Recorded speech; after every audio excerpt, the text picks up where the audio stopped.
এবার মুসলিম ধর্মে মানুষ মারা গেলে কেন বড়ই পাতার গরম পানি দিয়ে গোসল করানো হয় তা নিয়ে স্বাস্থ্য বিশেষজ্ঞরা দিলেন চাঞ্চল্যকর তথ্য।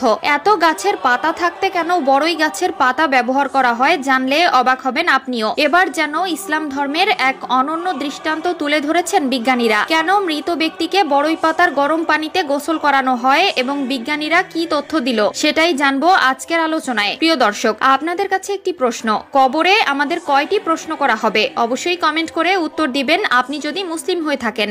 ভিডিওটি অবশ্যই শেয়ার করে দিবেন, আপনার শেয়ারের মাধ্যমে আরো একবার ইসলামের সত্যতা প্রচার হবে ও বিশ্ববাসী জানতে পারবে বড়ই পাতার ভেতরে ইসলামের কি এমন লুকিয়ে আছে যার জন্য শুধু এই পাতার ব্যবহার করা হয়। একজন মানুষ মারা গেলে তাকে গোসল করানো, আগরবাতি গোলাপ জলে সাজানো, তার জানাজা ও সর্বশেষ কবরস্থ করার প্রক্রিয়া হয়ে থাকে।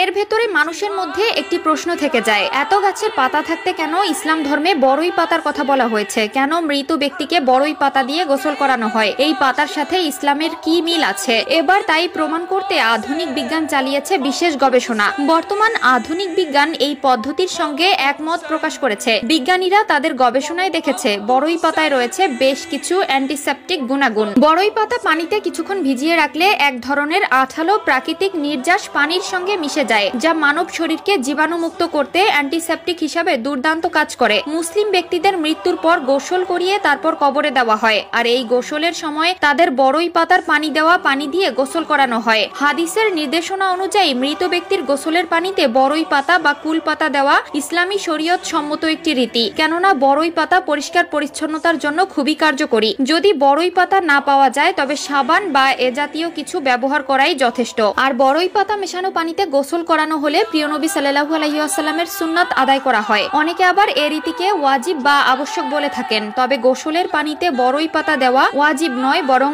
আলেমগণ হাদিসের এ নির্দেশনাকে মুস্তাহাব বলেছেন। বিজ্ঞানের গবেষণা থেকে প্রমাণিত যে বড়ই পাতায় বেশ কিছু অ্যান্টিসেপটিক উপাদান রয়েছে, যা পানিতে কিছুক্ষণ ভিজিয়ে রাখলে বা পানিতে দিয়ে হালকা গরম করলে বড়ই পাতা থেকে এক ধরনের আঠালো নির্যাস পানির সঙ্গে মিশে যায়। আর এই নির্যাসগুলো মানুষের শরীরকে জীবাণুমুক্ত করার কার্যকরী অ্যান্টিসেপটিক হিসেবে কাজ করে। সহজে এ শরীরে যেমন পোকামাকড় আক্রমণ করতে পারে না, আবার দেহে সহজে পচন ধরে না। প্রায় ১৫০০ বছর আগে এ কারণেই বিশ্বনবী সাল্লাল্লাহু আলাইহি ওয়াসাল্লাম মৃত ব্যক্তিকে বড়ই পাতা মেশানো পানি দিয়ে গোসল করানোর কথা বলেছেন। সুতরাং মুমিন মুসলমানের উচিত মৃত মানুষকে বড়ই পাতা মেশানো হালকা গরম পানি দিয়ে গোসল দেওয়া। এতে মৃতের লাশ যেমন থাকবে জীবাণুমুক্ত পরিচ্ছন্ন, আবার হাদিসের নির্দেশনার উপরও যথাযথ আমল হবে। আল্লাহ তাআলা মুসলিম উম্মাকে হাদিসের উপর আমল করার তৌফিক দান করুক। মানুষের মৃত্যুর পর বড়ই পাতা মেশানো হালকা গরম পানি দিয়ে উত্তম পদ্ধতিতে গোসল দেওয়ার তৌফিক দান করুক। এক হাদিসে রাসূলুল্লাহ সাল্লাল্লাহু আলাইহি ওয়াসাল্লাম হযরত আলী রাদিয়াল্লাহু তাআলা আনহুকে লক্ষ্য করে বলেন, হে আলী, তিনটি জিনিসের ক্ষেত্রে বিলম্ব করবে না।